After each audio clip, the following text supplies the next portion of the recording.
അപ്പോൾ ഈ വർഷത്തെ നബിദിനോ ഓണം ഒരു ദിവസമായിരുന്നല്ലേ. അപ്പോൾ രാവിലെ നബിദിൻ്റെ റാലിയും കഴിഞ്ഞ് കുടുംബ വീട്ടിലേക്ക് വന്നപ്പോഴേക്കും ഇതേ ഇവിടെ എല്ലാവരും സാരി എടുക്കലാണ്. അപ്പോൾ റെഡിയായി കഴിഞ്ഞിട്ട് ഞങ്ങൾ ആദ്യം തന്നെ സദ്യ വിളമ്പാനാണ് പോയത്. അപ്പോൾ ഫസ്റ്റ് തന്നെ നമ്മുടെ സീനിയർ സിറ്റിസൺസിനെയാണ് ഇരുത്തിയത്. ഇവരൊക്കെയാണ് നമ്മുടെ ഫാമിലിയുടെ തലമൂത്ത ആൾക്കാർ.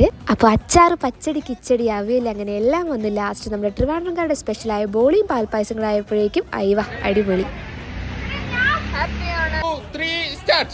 പിന്നെ കുറേ ഫോട്ടോസും വീഡിയോസൊക്കെ എടുത്തിട്ട് ഞങ്ങൾ തട്ടിക്കൂട്ടി ഒരു തിരുവാതിര പ്രാക്ടീസ് ചെയ്യായിരുന്നേ. ഒരു 2 മണിക്കൂറത്തെ പ്രാക്ടീസിന് ശേഷമാണ് ഇന്ന് ശരിയായത്.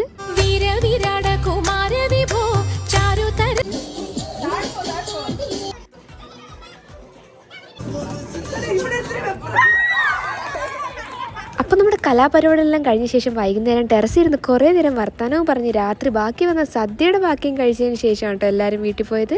അപ്പോൾ വീഡിയോ ഇഷ്ടപ്പെട്ടാൽ ലൈക്ക് ചെയ്ത് ഷെയർ ചെയ്ത് സബ്സ്ക്രൈബ് ചെയ്യുക. Okay, by.